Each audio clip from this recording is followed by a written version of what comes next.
सवाल है एनसीईआरटी का और aldehyde ketones carboxylic acid chapter का, ठीक है। और इस तरह के जो क्वेश्चन है काफी एग्जाम में आ भी चुके हैं कई बार, और मेनली ये क्वेश्चन आप तब कर पाते हो जब आपको एंटायर चैप्टर के केमिकल रिएक्शंस सारे टेस्ट आपको पता हो, तब ये क्वेश्चंस आपके लिए और भी ज्यादा आसान हो जाते हैं। तो ये बैक ईयर्स में मतलब दिए हुए लगातार तो नहीं कहेंगे, लेकिन हाँ हर साल आप मान सकते हैं कि एक क्वेश्चन ऐसा जरूर आता है, और प्रोबेबली अगर एल्डिहाइड कीटोन से आ जाए तो बहुत बढ़िया बात है। क्यों? क्योंकि यहां पे चैप्टर का जो वेटेज है उस हिसाब से अगर देखें तो ये आने के चांसेस बढ़ जाते हैं इस चैप्टर से, इस तरह के क्वेश्चंस के। बाकी अमाइन से भी आया हुआ है, वो अमाइन से एक ही क्वेश्चन आता है जिस बच्चे ने पढ़ा होगा हॉफमैन ब्रोमाइड रिएक्शन के ऊपर बेंजामाइड जिसमें हम बनाते हैं। ठीक, चलिए स्टार्ट करते हैं।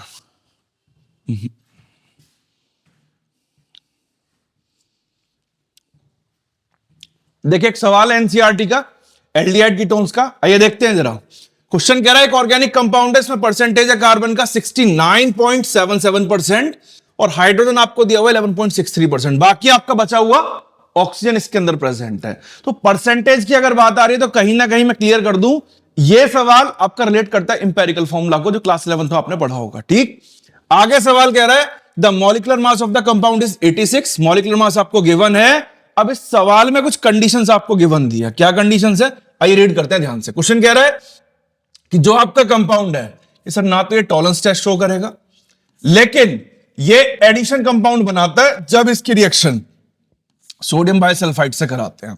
तो इसका मतलब साफ है कि भाई टॉलरेंस टेस्ट अगर शो नहीं कर रहा तो ये एक तो कीटोन हो सकता है, और सोडियम बाइसल्फाइड से दोनों ही रिएक्शंस करते हैं, एल्डिहाइड भी और कीटोन भी। तो इसका मतलब ये हुआ जो कंपाउंड आपका गिवन कंपाउंड वो आपका कीटोन होने के चांसेस पूरे पूरे हैं। ठीक, आगे कह रहा है गिव्स पॉजिटिव आइडोफॉर्म टेस्ट, कि ये पॉजिटिव आइडोफॉर्म टेस्ट भी देता है। तो देखो आइडोफॉर्म टेस्ट कौन देता है आपने पढ़ा हुआ है, मिथाइल कीटोन। कौन सा कीटोन? Methyl ketone. ठीक, मतलब कीटोन है ये मान के चल रहे हैं अभी फिलहाल। आगे कहा है कि जब इसका ऑक्सीडेशन कराते हैं तो ये देता है आपको इथेनोइक एसिड, और दूसरा कौन सा एसिड? Propanoic acid. बताइए कंपाउंड ए क्या हो सकता है? तो पहले एक काम करते हैं, कंपाउंड ए का मॉलिक्यूलर फॉर्मूला निकाल लेते हैं।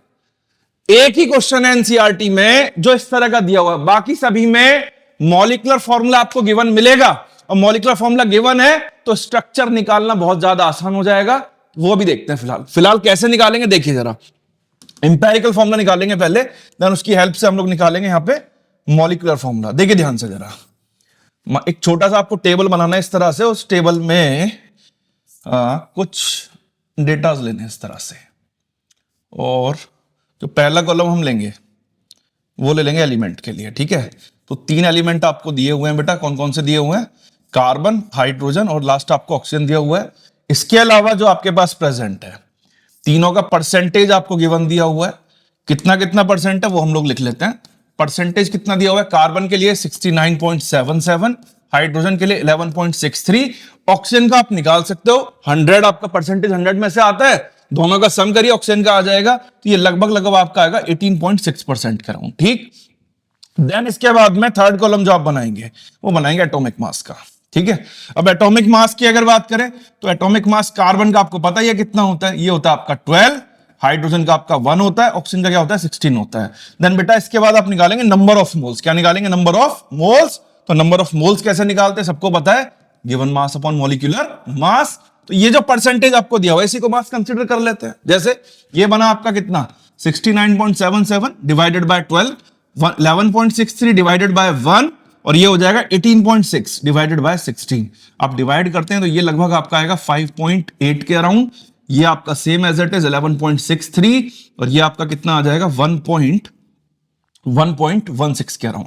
फिर अब ये डेसिमल्स में आया हुआ है, इसको सिंपल रेशो में कन्वर्ट करेंगे। तो सिंपलेस्ट रेशो जब आप निकालते हैं तो आपने पढ़ा होगा क्लास 11th में कैसे निकालते हैं सिंपलेस्ट रेशो, कि जो सबसे छोटा निकल के आएगा उससे सबको डिवाइड कर दीजिए। डिवाइड अगर आप करते देखना क्या बनेगा, 5.8 बाय 1.16, 11.63 डिवाइडेड बाय 1.16, और 1.16 डिवाइडेड बाय 1.16।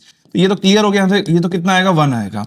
इसको राउंड ऑफ भी कर लेंगे तो ये भी कितना आएगा अराउंड 10 आएगा, और इसको करते हैं तो ये कितना आ गया 5 आ गया। तो बच्चे यहां से निकाल लेंगे इंपेरिकल फॉर्मूला। इंपेरिकल फॉर्मूला जो आप यहां से निकालेंगे, इंपेरिकल फॉर्मूला यहां से निकल के आएगा आपका कितना, ध्यान से देखिएगा, C5 C5H10O निकल के आया। ठीक, ये इंपेरिकल है, मॉलिक्यूलर नहीं है। अब मुझे यहां से क्या काम करना है, मुझे क्वेश्चन ने हिंट दी हुई है कि आपको क्वेश्चन में गिवन है मॉलिक्यूलर मास। क्या गिवन है बेटा? मॉलिक्यूलर मास गिवन है। तो अगर आपको इंपेरिकल फॉर्मूला मास पता लग जाए ना, तो बड़े आराम से आप मॉलिक्यूलर फॉर्मूला निकाल सकते हैं। कैसे, आइए देखते हैं। इंपेरिकल फॉर्मूला आ गया और आप निकालते हो अगर इंपेरिकल फॉर्मूला मास, तो बेटा जी ये भी आपका आएगा 86। कितना आएगा? 86 आएगा। ठीक, इसके अलावा मॉलिक्यूलर फॉर्मूला की अगर बात करते हैं, तो मॉलिक्यूलर फॉर्मूला मैं एमएफ से लिख रहा हूं बेटा। एमएफ इक्वल टू होता है n multiply by empirical formula. बिल्कुल ठीक है। लेकिन ये जो एन है, ये एन कहां से आएगा? ये एन आपका आता है यहां से। एन इक्वल्स टू होता है आपका क्या? एन इक्वल्स टू ये होता है molecular formula mass divided by empirical formula mass, divided by empirical formula mass. तो मॉलिक्यूलर मास मेरा 86 है, इंपेरिकल फॉर्मूला मास भी कितना है? 86 है। एन मेरा कितना आ जाएगा बेटा? 1 आ जाएगा। कितना आ जाएगा? 1 आ गया। तो 1 आ गया मतलब 1 मल्टीप्लाई बाय सेम C5H10O। तो मेरा मॉलिक्यूलर फॉर्मूला क्या आएगा? C5H10O। अब बात यहीं पे खत्म नहीं हो जाती। क्वेश्चन ने इंपेरिकल फॉर्मूला हमने निकाला, निकालने के बाद उसकी हेल्प से क्या निकाला? Molecular formula.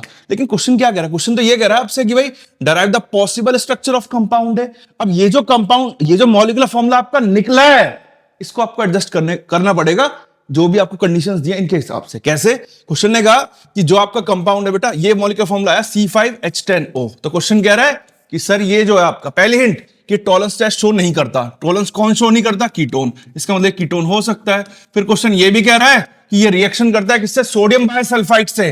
तो सोडियम बायसल्फाइड से तो एल्डिहाइड भी रिएक्शन करता है, कीटोन भी करता है। लेकिन एल्डिहाइड नहीं हो सकता क्योंकि एल्डिहाइड से आपका टॉलरेंस टेस्ट शो करता है, जबकि कीटोन आपका टॉलरेंस टेस्ट शो नहीं करता। तो उसके हिसाब से भी कीटोन हुआ। तीसरी कंडीशन में कह रहा है कि gives positive iodoform test. Positive iodoform test मतलब मिथाइल कीटोन होगा, तो CH3CO ग्रुप ये आपका प्रेजेंट होगा ही होगा हर हाल में। और आगे फिर ये भी कह रहा है कि अगर इस कंपाउंड का कराते हैं बेटा जी ऑक्सीडेशन, तो ऑक्सीडेशन कराने पे 2 एसिड्स आपको मिलते हैं। पहला इथेनोइक एसिड CH3COOH, और दूसरा मिलता है कौन सा? Propanoic acid CH3CH2COOH। बताइए ये क्या हो सकता है? तो बेटा आइडोफॉर्म है, आइडोफॉर्म पॉजिटिव आ रहा है, तो ये ग्रुप तो होगा ही होगा। चलो इसको बना लेते हैं CH3C+O। 2 कार्बन की चेन कंप्लीट हुई, बचे 3 कार्बन, वो एज इट इज आगे एडजस्ट कर दिए।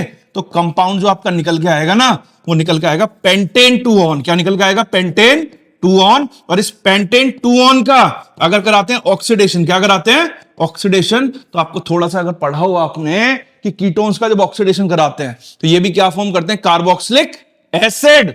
लेकिन कौन सा कार्बोक्सिलिक एसिड बनेगा? ये पढ़ाया था पॉपऑफ्स रूल।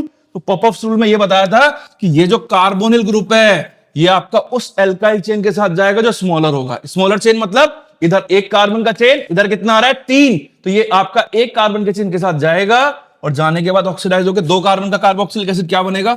CH3COOH। और 3 के लिए आप बनाओगे बेटा propanoic acid, that is CH3CH2COOH। तो कहने का मतलब ये जो C5H10O आपका निकल के आया, ये तो था आपका कंपाउंड।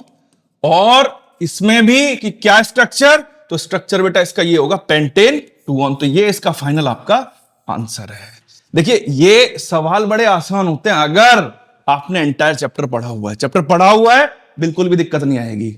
ये बस इंपेरिकल फॉर्मूला की कैलकुलेशंस इसी क्वेश्चन में है, बाकी एनसीईआरटी में कोई ऐसा क्वेश्चन प्रेजेंट नहीं है। ठीक है, और भी बहुत सारे क्वेश्चन हम लोग देखने वाले हैं इस तरह के क्वेश्चंस। तो पढ़ते रहिए और लगे रहिए। जेईई खत्म हो चुका, CBSE वाला एग्जाम आने वाला है, तो मेहनत करते रहिए अच्छे तरीके से, बहुत अच्छे मार्क्स आप ला सकते हैं।